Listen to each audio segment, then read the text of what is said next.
Hello guys हाम्रो चाहिँ vlog start भइसकेको छ।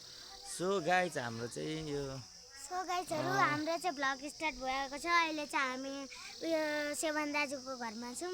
अनि सो हाम्रो अहिले यो देखिराखेको सिन चाहिँ भनेको अन्नपूर्ण डाँडा हो। अनि सो अब हामी चाहिँ घर जाँदैछौँ। भान्जा अघि अघि कुद्दै हुनुहुन्छ, म पछि पछि कुद्दैछु। ओह्रालो बाटोमा बिस्तारै जानुपर्छ है, भान्जा लडिन्छ है। अनि कोदोबारी एकदमै यस्तो दामी फुलिरहेको छ। म त गोटालो गर्न जाने मान्छे बानी भइरहेछ। म त हिँडिहाल्छु नि यस्तो गुटुङ टुङटुङ यस्तो बाटोमा झन् सजिलो। देखाउँ त सुन्तला। वाउ, पाहाडको अर्ग्यानिक ओरिजिनल सुन्तला है। यो सुन्तलालाई कुन सुन्तला भन्छ भनिन् त? देशी सुन्तला। सो भान्जाले बोक्नु भएको सुन्तला चाहिँ देशी सुन्तला हो। अब मामा भान्जा चाहिँ हामी टक्क लायो ओह्रालो झर्दैछौँ घरपट्टि। अनि यो चाहिँ हाम्रो यो खनेको रुख हो। यो चाहिँ गाईलाई खाने उयो खुवाउने घाँस हो है। अनि गाई गोठाला पो जान्छु त सञ्जलसित। पहिला पहिला जान्थ्यो अनि छोड्दैछु। अनि यो चाहिँ हाम्रो यो पनि घाँसै हो। अनि यसको चाहिँ फल भर्खर फुल्दै रहेछ। यसलाई चाहिँ गोगुन भन्छ, हेर्नु सक्नुहुन्छ है। यो भर्खर फुलहरू फुल्दैछ। अनि यहाँ चाहिँ हाम्रो पानी ट्याङ्की छ। हाम्रो पाहाडतिर चाहिँ फेरि पानी ट्याङ्की नि यस्तो हुन्छ है गाइज। अनि साथमा भान्जान कति छिटो पानी सक्नुभयो, कहाँ लुक्नुभयो क्या हो, कहीँ हुनुहुन्न। यसको नाम चाहिँ अलैँची हो, अलैँची भन्छ। अनि सिन चाहिँ एकदम बब्बाल छ। हाम्रो यो भोजपुर टेम्के मयु गाउँपालिका हो। आफै अरे भाषामा तल बसेर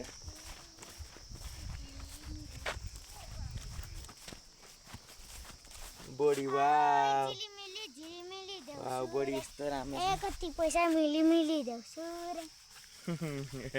भान्जाले देउसी भट्टा गरे सो गाई चाहिँ होइन। अनि यस्तो लटारम्मै सुन्तला छ हाम्रो गाउँतिर चाहिँ। अनि अहिले चाहिँ हामी मास्तिर साथीकोमा पुगेर फर्किसक्यौँ। सुन्तला चाहिँ यस्तो दामी दामी छ, हेर्न सक्नुहुन्छ। यो चाहिँ पाकेको छैन, भर्खरै काँचो छ सुन्तला।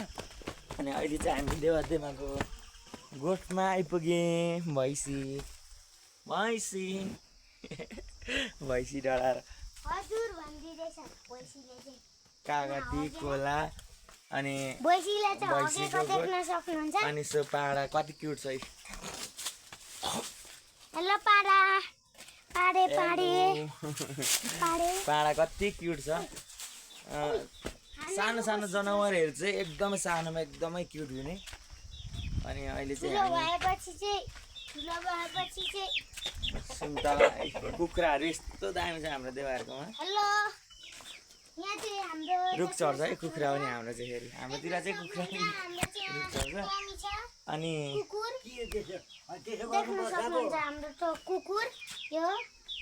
डमी डगी छ। देवा नमस्ते, सन्चै हुनुहुन्छ देवा? नमस्ते। ब्लग बनाएको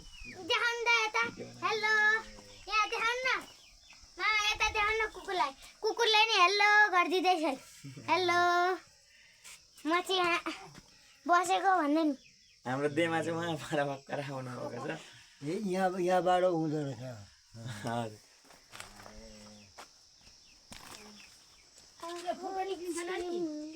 हजुर देमा